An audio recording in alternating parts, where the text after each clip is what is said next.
Здрасте.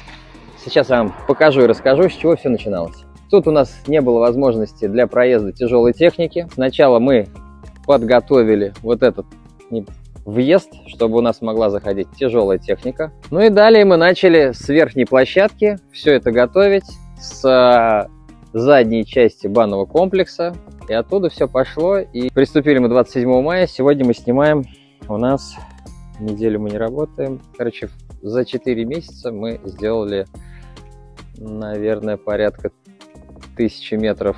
Это у нас бетонка, подготовка, укладка брусчатки, ну и так далее, и водосточка и все остальное. Как говорится, изюминка на тортике, это было вот это вот небольшое строение. Как заказчик его называет сарай, у меня просто не поднимается все-таки язык этого назвать сарай. Это гаражик, хозблок.